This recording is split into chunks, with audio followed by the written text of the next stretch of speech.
Hi, I'm Councilmember Will Jawando, candidate for County Executive in Montgomery County, and it was great to join TANTV's Civics and Political Voices. Please check out their website for content that I put out, and also so many other amazing people in our region. Thank you so much. Hello, I am Adedayo, Senior Editor at TANTV, and we're pleased to have Will Jawando today. He's a council member at large of Montgomery County, and we're going to be having a chat with him. And this is, of course, TANTV's Civic and Political Voices Network. And so welcome, Will. Nice to have you here. Big pleasure to have you here. It's great to be here. Thank you for having me. Of course, of course.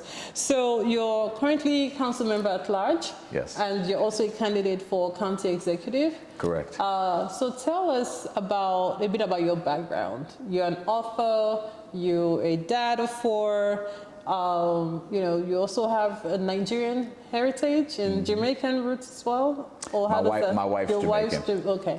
But tell us a bit more about you. I want to know the person running. Yeah, sure. Yeah, so I really have been born and raised in this community, and that means a lot as far as we're in one of the most diverse areas in the country. 4 of the top 10 most diverse cities in the United States are in Montgomery County. So Rockville, where we are right now, Silver Spring, Germantown, and Gaithersburg.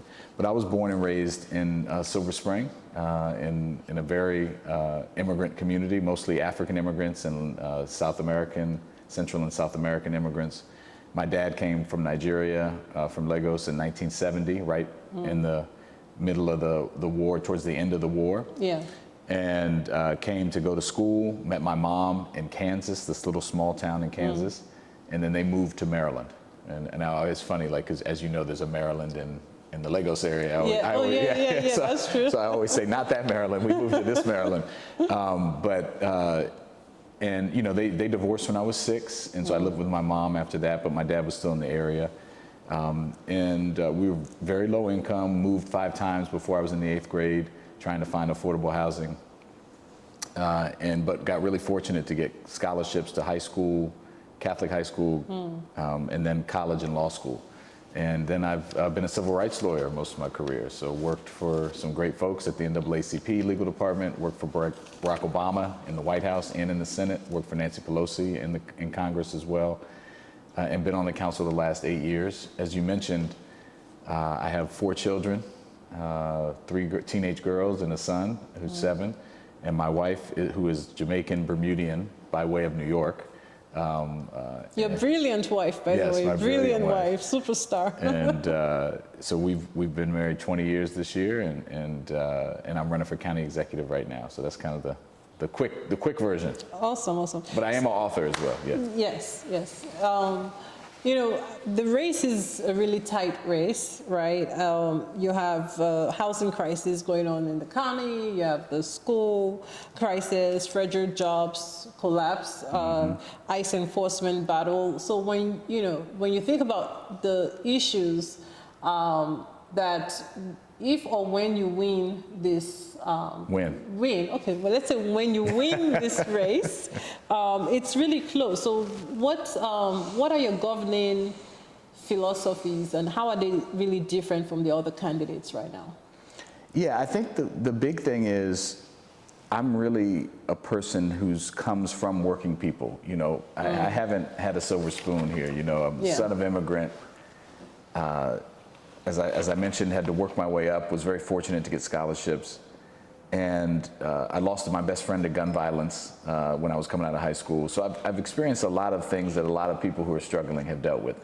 And I think that's important right now, because people are crying out for affordable housing, for an equal justice system, for to not be deported as immigrants. And these are touch points that I can relate to, and not only can relate to personally, but have worked on. Yeah. We passed the unmasked ICE bill really recently, saying that no law enforcement can wear masks in our community. We passed criminal justice reform. We passed the Crown Act to protect natural hair for women of color. And so we've just done a lot of things. Rent stabilization. So the 400,000 people who rent in Montgomery County, 60% of them being Black, that they can stay in their homes and afford to live. And so I think those are some of the differentiators. Yeah, so let's touch on housing, right?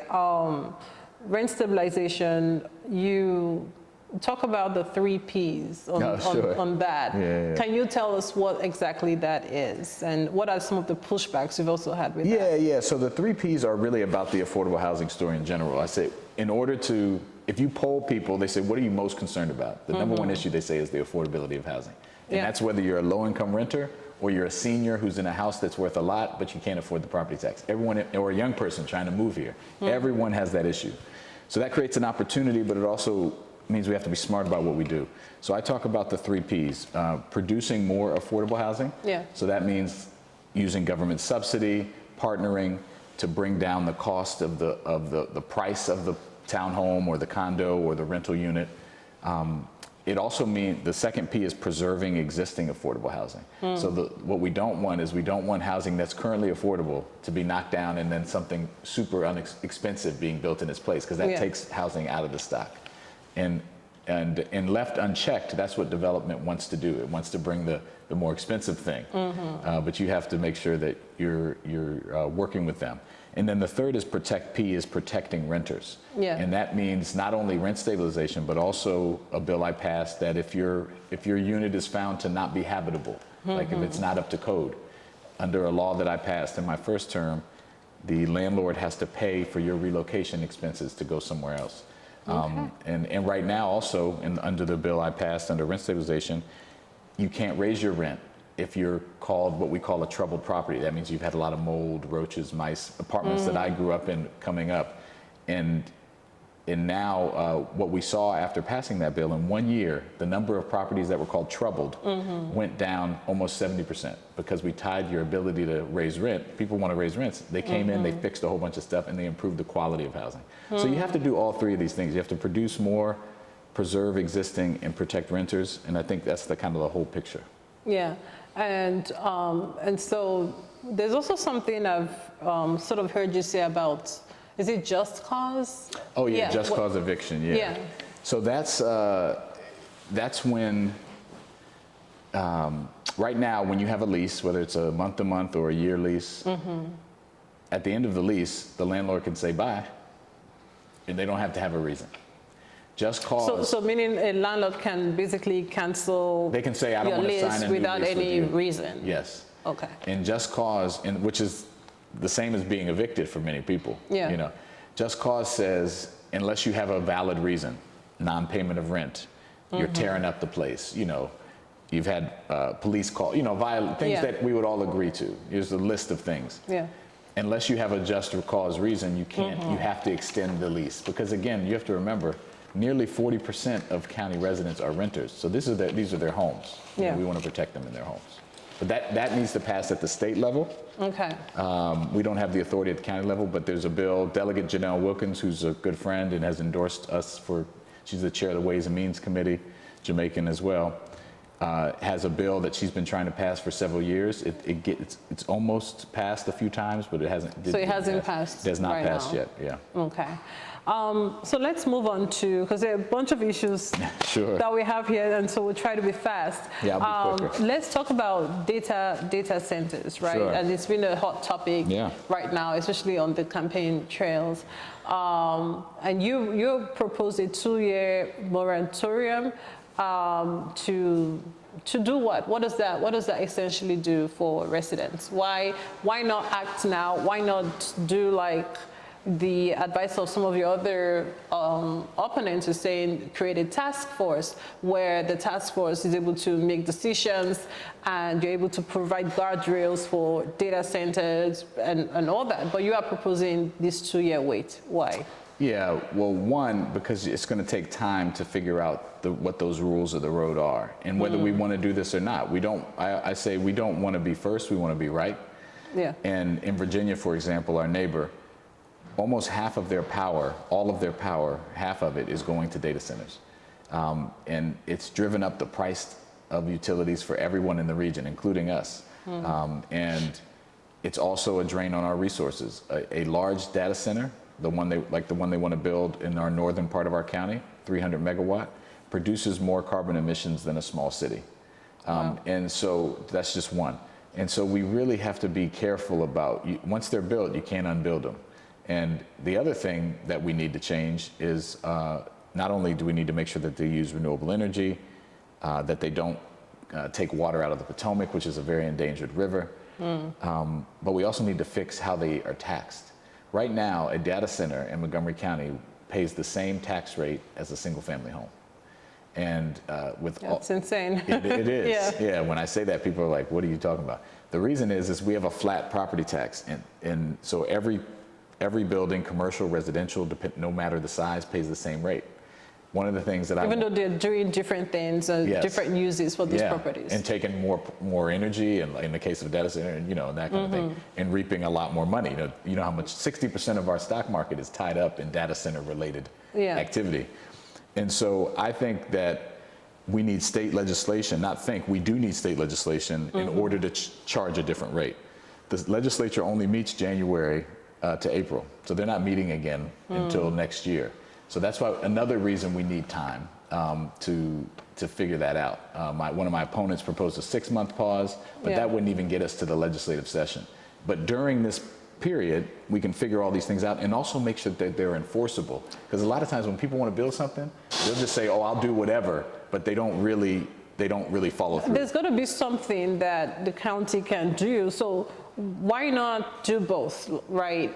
Create a task force that is in charge of overseeing the guardrails for data centers, and also understand maybe a timeline, because I think you would do both. Okay. I'm not against the task force bill. Is really, you need a group of people and community input into what the rules should be, whether that's a task force, whether that's a working group, yes, we need that, but you need the time, because they're trying to rush it through. They have permits, they're applying for permits right now. Okay. So we need to stop that first. Okay. Then let's figure out. So there has to be like a bill that stops that. Correct. Okay. Or the executive could do it themselves. Let's quickly talk about your the money that's gone into attacking you, over $1 million. Is it $1 million? 1.3. Okay, you know the numbers. $1.3 million has gone into ads against your campaign. Correct. Who is funding that PAC, and why does it matter? Why is that crucial? Oh, it really matters because money in politics is one of the most corrosive things, particularly corporate money.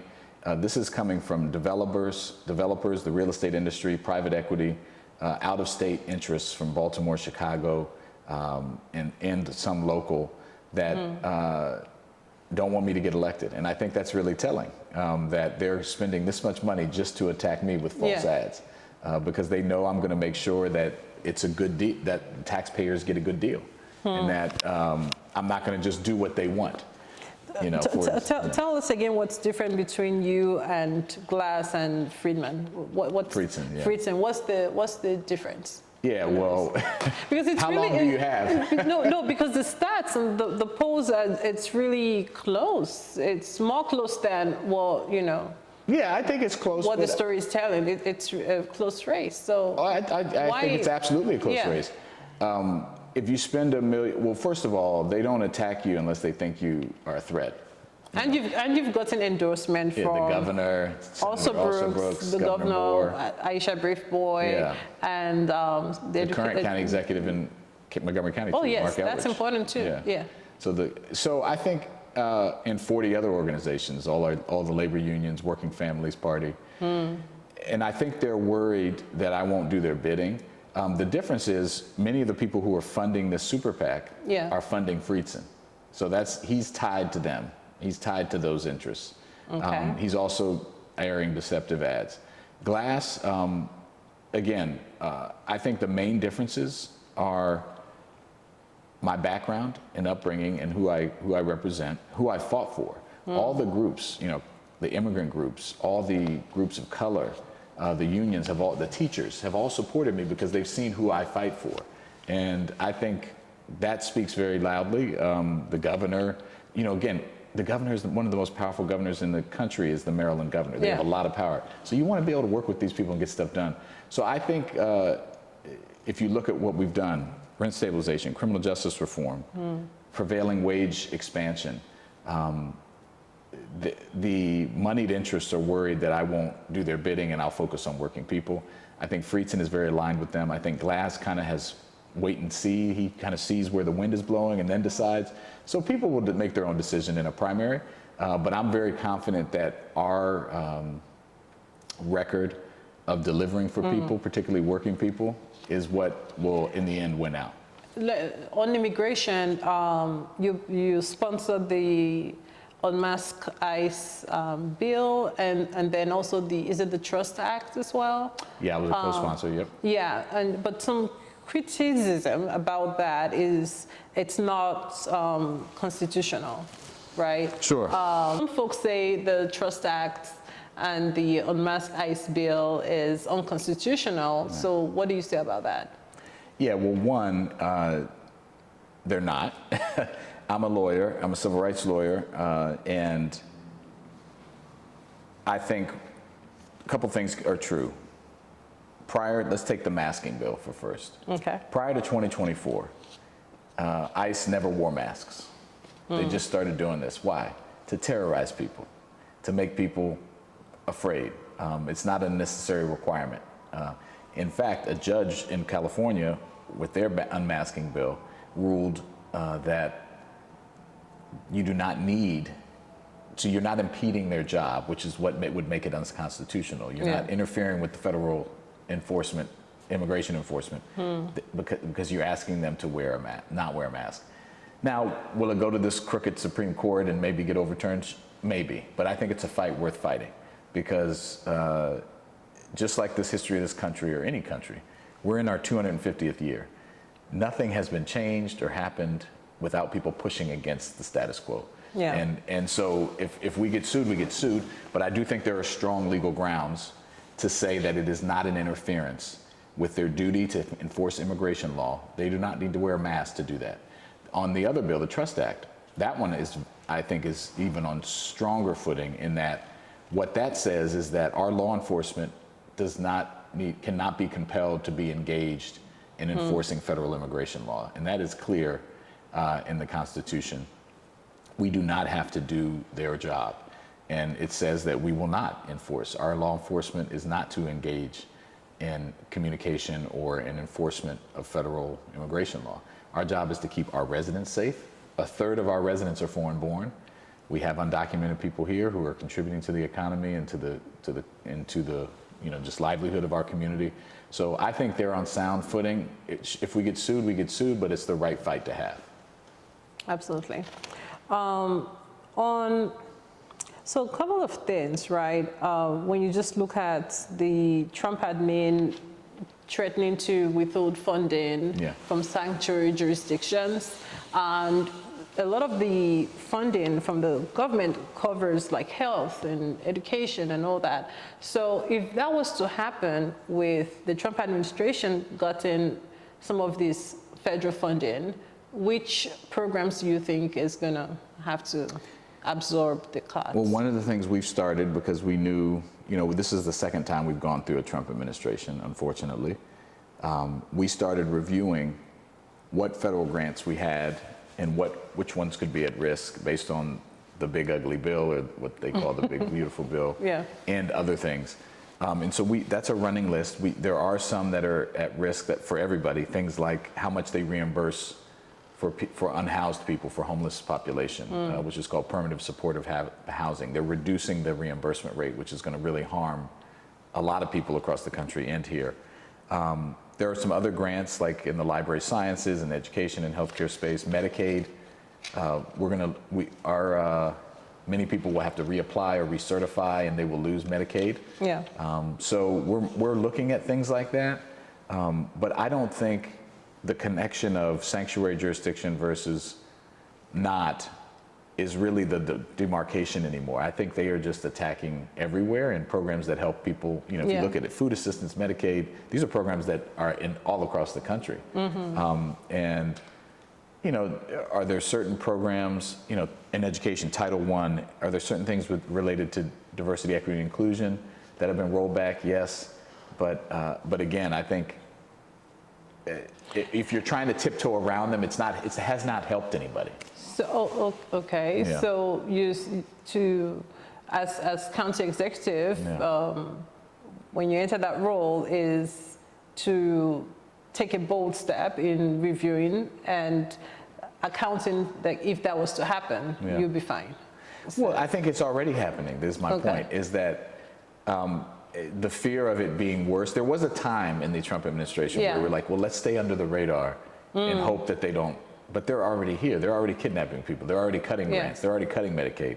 So I think the time now is to stand up for who we are and to fight and to try to support and fund as much as we can and fill as many holes and gaps and then win in November so that we can flip the House and the Senate so that this crazy policies can't go forward. Yeah. But I think the point of, but yes, absolutely, as a manager, you need to know what we have, what we don't have, and then have a plan for how to address it the best you can, realizing we will never be able to totally supplant the money that came from the federal government. So on education, real quick, and with the voting from the school board, which, the budget cuts and all of that. Can you speak more on what happened? Sure. Give us some clarity. I'm not so clear myself, so my question isn't straight. So give us some clarity on exactly what happened with the budget and the school board. So I chair the education committee for the council. Yeah. Our main job is to provide the funding to the school board, who decides then how to use that money. They're elected as well. And they made a request that was $180 million more than they received last year to fund special education, security, infrastructure, a whole range of things. And we were able to fund everything but $36 million. Now it was a big cut, but at one point there was going to be over a $90 million cut from their request. And that would have required the firing of 1,200 people probably. So 415 jobs were cut. Yes, that was because it's about 36 million. So it's about 100 people per 10 million. And if you look at it roughly, when you look at a school board and you're cutting 415 jobs, and I know that you're endorsed by the current county executive, are there some things that he has done with the taxes, with the budget that you agree or disagree on per se? Like even though he has endorsed you, I think, what would you do differently from him right now? Because a lot of people are definitely not happy with Well, I didn't agree with his proposal to increase property tax, right?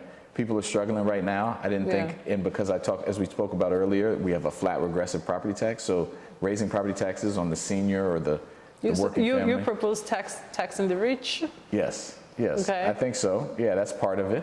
Yeah, we also need to grow the tax base. That means more economic activity and recruiting businesses to come here.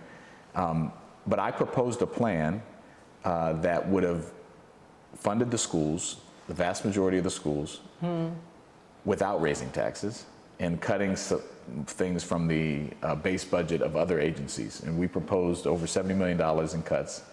And we were the only council member to do that, to put out that kind of plan. And I think that's what leadership requires. But I think ultimately, our schools have to be a priority. That's why people move here. Yeah. It's an economic driver. And as county executive, I will propose budgets that fund the schools because I think that's what's required of us. We're going to have to ask the wealthiest among us to do more.